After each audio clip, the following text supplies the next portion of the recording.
Hey Adventurers, today I am going to be doing a why you should read Dawn of Wonder video. I was going to do a review for this book, but then when I went to sit down and write the review, I realized that it's been too long now since I've read it to actually remember enough about the book to review it. So I'm going to instead do a why you should read Dawn of Wonder because I remember it enough to do this. So let's get started. This Dawn of Wonder right here is the first book in the Awakening series by Jonathan Renshaw. Books 2, 3, and 4 are not yet out. Book 2 was actually split into 2 books, so book 2 and 3. So originally it was going to be, the Awakening series was going to be a trilogy, but then Jonathan Renshaw, basically he decided that book 2 would be better if he split it into 2 separate books. So now we have 4 books in the series instead of 3. Book 2 and 3 is completely written, but it has not yet been published. These are self-published books, or at least the first one is. The second one, I'm not sure if it will be or not. Book 1, Dawn of Wonder, was published in 2015. There's quite a few reasons why I would recommend reading this book. I think I really enjoyed this book. If you watched the vlogs that we were doing while I was reading this, and many of the other videos that I mentioned this book in, I've made it very clear that I absolutely love this book. I thought it was very well written, very well done, especially for a debut novel by a brand new author at that point. One of the reasons that I think you should read this book is it's not your typical coming of age fantasy. Yes, there's a lot of similarities to other stories. There's a lot of common tropes that are used, but pretty much everything has its own spin on it. It's done in its own unique way and is very different in execution. I feel like I remember when reading it that it felt very familiar to me in terms of things that were happening. I felt like, oh, this is very much, he took a lot of inspiration from Lord of the Rings, he took a lot of inspiration from this series or that series, or that I've read. I haven't read a ton of those old series, but I've read quite a few of them. And I remember thinking that even though there was some similarities, it was very unique and very different. Like I mentioned, it includes a lot of common tropes like the farm boy or the school setting, or even like this school bully / school rival type character. But for the most part, when he includes these tropes, they're kind of very different from normal. He's not just a farm boy from the Shire or from any of the other mini Tatooine. You know, it's not that same exact story of that character. It's rather, he's from this small village out kind of in the middle of nowhere, but not so much a farm boy. He's kind of, his family aren't farmers. I don't remember now what his family did in this specific book, but I don't think they were farmers. He definitely wasn't out working in the fields being the farm boy type character. He didn't really want to leave his home in the Misty Vales, which is the name of his village. It was kind of forced on him, not of his own choosing. As for the school setting trope, it was less of like a magic school where you go and learn magic or go and learn this whatever you were learning at that school, and more of a training academies. They're actually being trained to be, I forget the title, I should have known that and written that down, but it's kind of, they're becoming these ranger type characters, gray marshals, that's what it was. There's this elite fighting force, I guess, which is pretty common, but it's not so much that it's elite in that there's nobody else in the world that could beat them in terms of skill. It's just that they're very skilled fighters, as well as they have all these other skills, from being an ambassador to learning all these different languages to having just a general knowledge of science and math and all these different things, weapon building, how to survive on your own. It's kind of a conglomerate of all these different things, so they're very much that elite warrior, but not elite in that no, they're untouchable by other warriors. It's elite in that they've got such a broad skill set. And I thought it was a very interesting way of doing that. The school bully or rival one is kind of very similar to most other school bullies characters. So that relationship wasn't terribly different, but it worked well with this story. There's lots of other tropes like that in this book, and for the most part, they are all twisted to some degree where it's not twisted as in made weird or creepy or bad, but more twisted in that it's turned on its head and done something. It's the same trope, but done in a different way.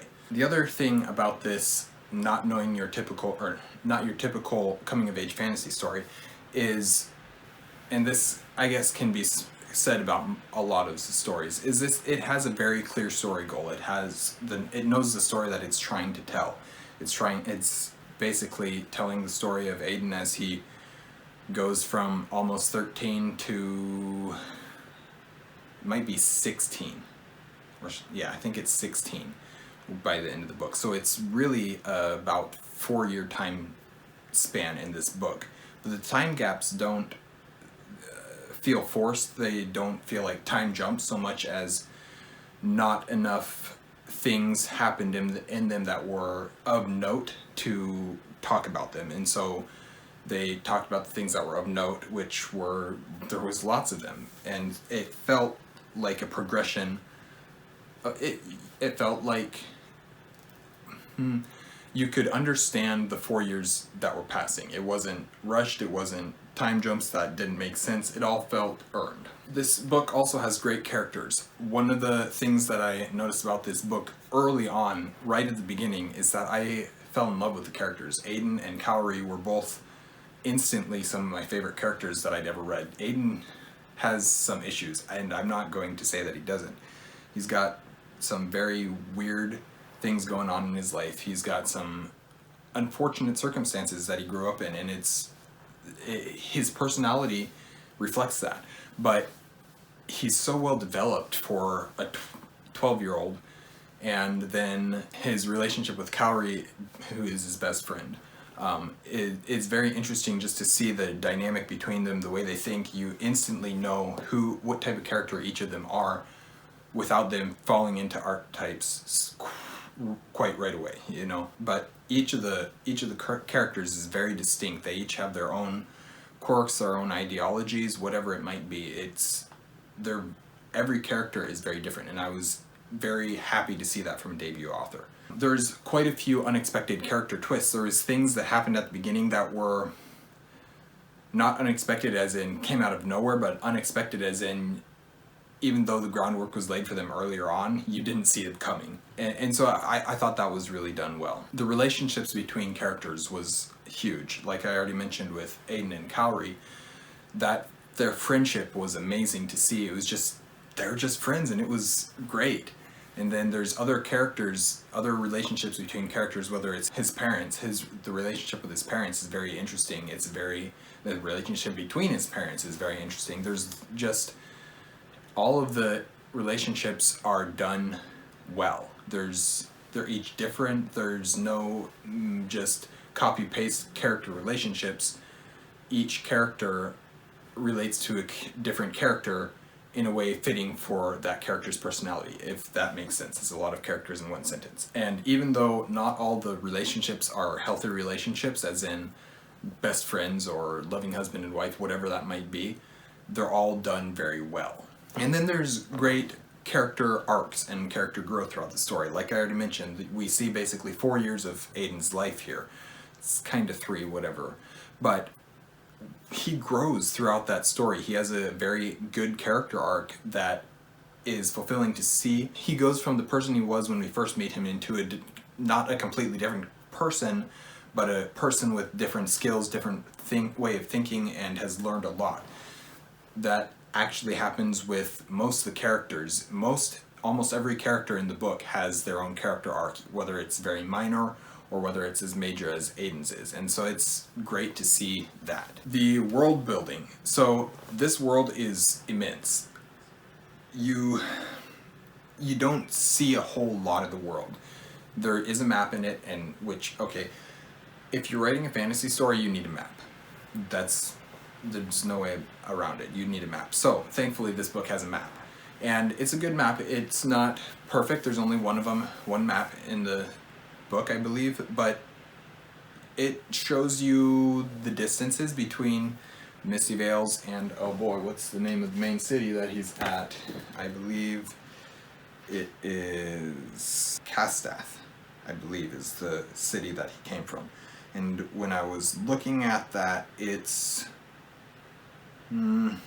Castath is like 1,200 miles from his home of Misty Vales or something like that. So it's a big world, and you don't visit a ton of the world, but what you do get to see is very interesting. It's very well developed. All of the characters have their own cultures. I mean, many of them are from the same place, so they have similar cultures and languages, but there's also characters from other cultures, and there's lots of different cultures that are created. And just the Renshaw also created languages, or I don't know how much he did to create them, but he at least has phrases and words that he created for each of these languages and these cultures, and that those cultures are represented in the characters, not just by, oh, this person looks like that and is from this place and speaks this language, so they also wear these clothes, but also that's the way they think in this different way, they live this different lifestyle even though they are in this different place that isn't of their own culture.